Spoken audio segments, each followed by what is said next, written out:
একদম হাৰ্ডলি তোমাক একদম থেংক ইউ সো মাচ যজ্ঞ বুঢ়ীজনী এটা যে সহায় কৰি দিছে ভাল লাগিছে আমিও লাগে ভাগি দিছো মানে মই জাষ্ট আশা এটা নিৰ্ভৰ কৰি মানে তোমালৈ মেছেজটো কৰিছিলোঁ বহুত ভাল লাগিছে তোমালৈ কৈছো ন আমাৰ গোটেই ৰাইজৰ আশীৰ্বাদ তোমাৰ ওচৰত সদায় আছে তুমি এনেকৈ আৰু কাম কৰি যোৱা আৰু ওপৰলৈ যোৱা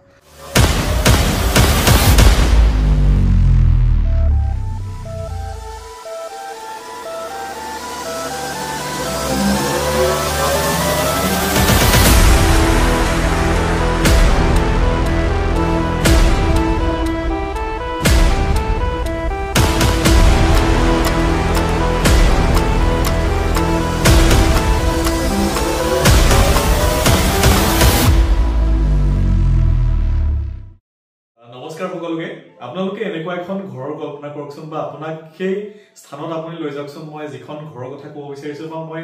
যিগৰাকী মানুহৰ কথা ক'ব বিচাৰিছো আপুনি পুৰুষ হওক বা মহিলা হওক আপুনি সেই স্থানত আপুনি নিজক ৰাখি চাওকচোন যে আপোনাৰ এখন ধুনীয়া সংসাৰ আপুনি আৰু আপোনাৰ লগৰগৰাকী মানে আপোনাৰ হাজবেণ্ড হওক বা ৱাইফ হওক বা আপোনাৰ এটা ধুনীয়া ল'ৰা এজনী ধুনীয়া ছোৱালী তাৰপিছত হঠাৎ আপোনাৰ কোনবা হাজবেণ্ড গৰাকী হওক বা আপোনাৰ ৱাইফ গৰাকী হওক তো এজনৰ সাপে খুটাৰ ফলত আপোনালোকৰ এজন নোহোৱা হ'ল তাৰপিছত আপোনালোকৰ ল'ৰা ছোৱালী হাল আৰু সেই ল'ৰা ছোৱালী হালৰ যিজন ল'ৰা মানে ডাঙৰ ল'ৰা আপোনাৰ ডাঙৰজন যিজন ল'ৰা সেই ল'ৰাজন হঠাৎ বেমাৰ হৈ পেলাই অকালতে নোহোৱা হৈ গ'ল আৰু ল'ৰাজনেও বিয়া কৰাইছিলে তেওঁৰ এটা কন্যা সন্তান আছে আৰু এজনী ছোৱালী ল'ৰাজনৰ হঠাৎ বিয়োগ হোৱাত তেওঁৰ পৰিয়ালটো নিজে চলিব নোৱাৰাৰ ফলত মানে আপুনি নিজে চলিব নোৱাৰাৰ ফলত যিগৰাকীক বিয়া কৰাইছিলে তেওঁক পঠাই দিবলগীয়া হ'ল আৰু যিজনী ছোৱালী আছিল আপোনাৰ সেই ছোৱালীজনী আপুনি নিজে পোহপাল দিব নোৱাৰাৰ কাৰণে তেওঁকো আপোনাৰ সম্বন্ধৰ এঘৰ মানুহৰ তাত নি পেলাই ৰাখিব লগা হৈছে মানে নিজে চলাৰ অসুবিধা থকাৰ ঘৰ এখন নাই তো তেনেকুৱা এগৰাকী মানুহৰ কথা ক'ব বিচাৰিছো আজি আৰু ডিব্ৰুগড় বকুলত আমি সন্ধান পাইছিলো আমাক ফোন যোগে এজন দাদাই আমাক জনাইছিল যে এঘৰ মানুহ আছে বা এগৰাকী মানুহে অকলে বসবাস কৰি আছে যে তেওঁ বৰ্তমান একেবাৰে মানে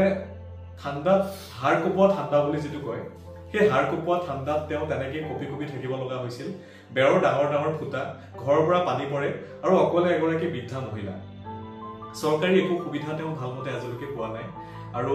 ওচৰ পাজৰ মানুহৰ পৰা হওক বা তেনেকুৱা একো সঁহাৰি পোৱা নাই আৰু দাদাজনে মোক সহায় বিচাৰিছিলে যে সেই আইগৰাকীৰ হৈ সেই বৃদ্ধা মহিলাগৰাকীৰ হৈ কিবা এটা তেওঁক আমি কৰি দিব লাগে তো মই পোনে পোনে তেওঁক কথা দিছিলোঁ যে মই তেওঁৰ ঘৰখন মই বনাই দিম বুলি কৈছিলোঁ আৰু ঠিক সেইমতে মই খুব কম সময়ৰ ভিতৰত তেওঁৰ ঘৰখন বনাবলৈ আগবাঢ়িলোঁ আৰু তেওঁৰ বিষয়ে অলপমান জানিবলৈ মানে আগ্ৰহী হ'লোঁ গতিকে তেওঁৰ গোটেই কথাবিলাক মই জানিলোঁ আৰু জানি পেলাই নিজৰ চকু পানী ৰখাব নোৱাৰিব আচলতে যে এনেকুৱা মানুহৰ লগত হ'ব পাৰে যে এনেকেও ভগৱানে মানুহৰ লগত খেলা কৰিব পাৰে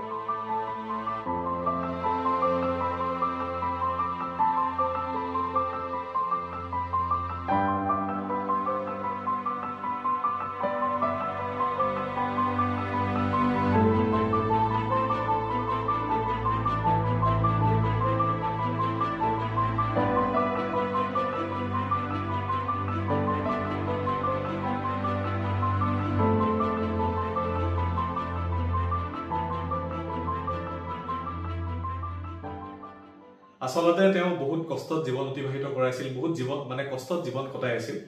আৰু আমি যিমান পাৰো আমাৰ ফালৰ পৰা ক্ষুদ্ৰ কিবা এটা দি তেওঁক আমি মানে সকাহ দিম বুলি ভাবি তেওঁক আমি এখন তেওঁৰ ঘৰখন বনাই দিয়ালো আৰু লগতে তেওঁ চলাৰ কাৰণে 2-3 মাহৰ কাৰণে যিখিনি সামগ্ৰী লাগে সেইখিনি আমি দিয়াৰ ব্যৱস্থা কৰালো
মন যেন সাগৰ আকাশ ৰদালি জোনাক বতাহ কি যে সোণালী দিন সোণালী মুকলি দিন বলিয়া বলিয়া মিঠা হেজাৰ ধেমালি গাথা মন যেন সাগৰ আকাশ ৰদালি জোনাক বতাহ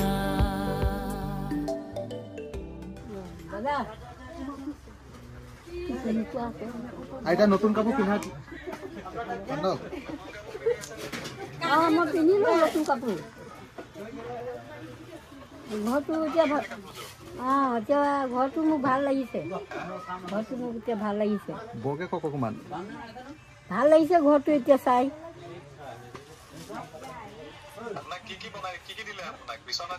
বিচনা দিলে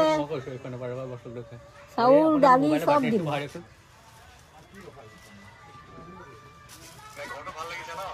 ঘৰটো ভাল লাগিছে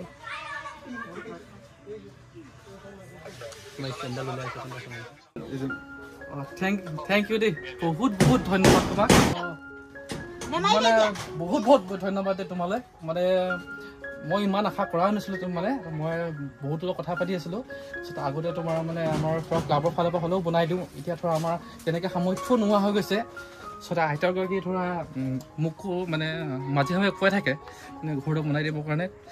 ময়ো ধৰক মানে ইমান ধৰক মোৰ ইমানো সামৰ্থ্য নাই বনাই দিবৰ কাৰণে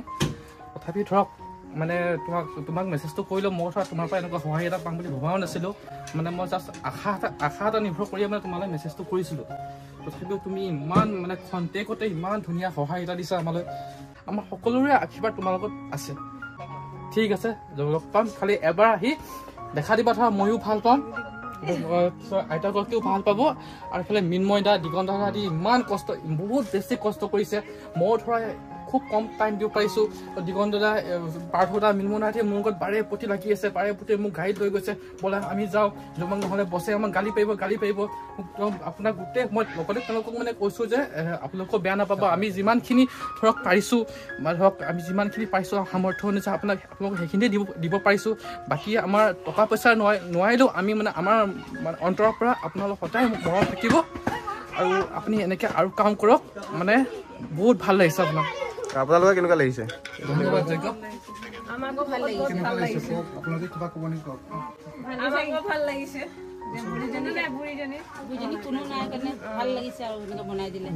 আজি 2 দিন হ'ল লাগি দিছো বুঢ়ীজনীৰ লগত যজ্ঞ এই বৌজনীয়ে মানে এই আমাৰ 3জনী বৌয়ে মানে তেওঁলোকক ধৰক খোৱা পোৱা চব মানে এওঁলোকে লাগি দিছে ৰাতি তোমাৰ কালি 12টা বজাত এই বৌয়ে মানে ঘৰত গৈ চব বনোৱা মেলা কৰি দিছে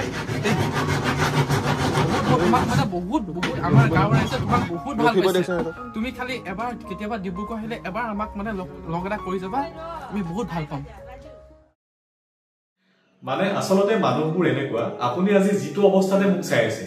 আপুনি আজি যদি মোৰ বয়সৰ হয় বা আপুনি 20-25 বছৰ আপোনাৰ হ'ব পাৰে যোনে মোক চাই আছে আজি ভিডিঅ'টো বা আপোনাৰ 30 বছৰ হ'ব পাৰে বা 50 বছৰ হ'ব পাৰে বা 80 বছৰীয়াও হ'ব পাৰে বা আপুনি আজি 15-20 বছৰীয়া ল'ৰা এজনেও বা ছোৱালী এগৰাকীও মোক চাই থাকিব পাৰে গতিকে আপুনি নাভাবিব যে আপুনি সদায় এইটো অৱস্থাতে থাকিব মানে যেনেকে সময় হয় তেনেকে আপুনি সময়ৰ লগত আপুনি কালৰ লগত আপুনি সদায় আজি যদি আজি কাৰোবাৰ ল'ৰা হিচাপে আপুনি আছে অহাকালি কাৰোবাৰ আপুনি হাজবেণ্ড হ'ব বা ৱাইফ হ'ব তাৰ পিছত আপুনি কাৰোবাৰ মাক বা দেউতাক হ'ব তাৰ পিছত কাৰোবাৰ আপুনি আইতাক বা ককাক হ'ব আৰু এই সময়খিনি আজি যদি আপোনাৰ সকলো ঠিকে চলি আছে এই সময়খিনিত আপুনি নাভাবিব যে সদায় একে যাব বুলি গতিকে যিমান পাৰে মানুহৰ হৈ ভগৱানৰ প্ৰতি মানে মনত ভক্তিভাৱ ৰাখি সদায় ভাল চিন্তা কৰি মানুহৰ ভাল কাম কৰি যাওক আৰু সেইমতে আপোনালোকে আগবাঢ়ক কৰ্ম কৰক কৰ্মই সদায় ধৰ্ম কাম কৰিলেহে নিজে চলাৰ লগতে পিছতো আপোনালোকে ভালদৰে চলিব পাৰিব কাকো হাত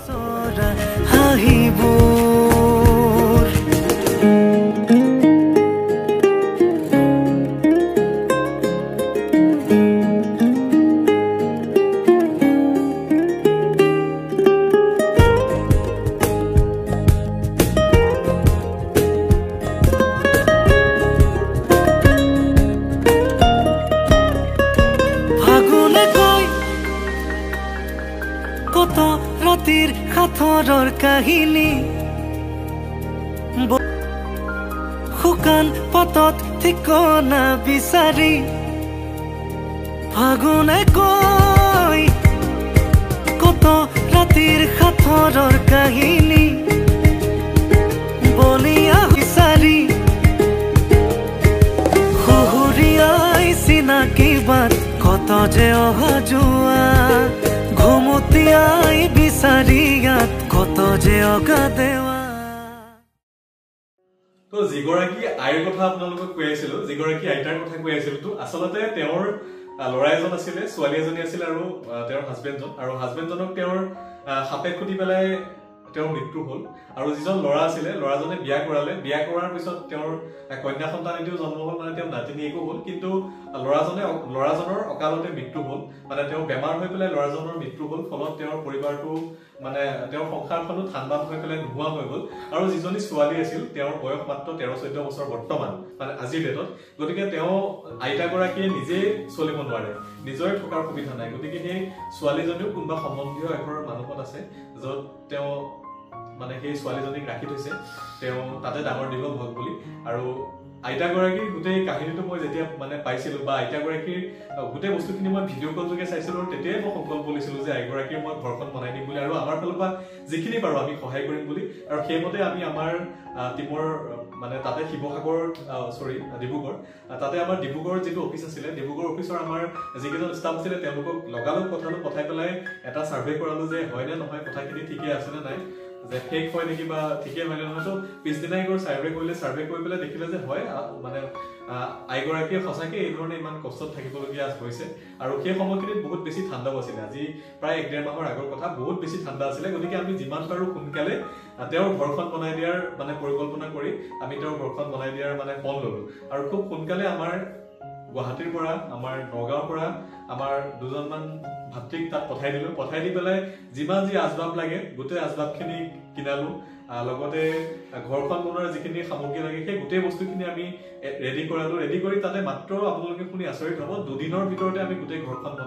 সম্পূৰ্ণকে বনাই দিলো পুৰণা ঘৰখন চাগে আপোনালোকে স্ক্ৰীনত দেখা পাই আছে তো এই ধৰণৰ আছিল পুৰণা ঘৰখন আৰু আমি এনেকুৱা ধৰণলৈ আমি বৰ্তমান তেওঁৰ ঘৰখন আমি ৰূপান্তৰ কৰিছো আৰু সেই ঘৰখন বনাওঁতে আমাৰ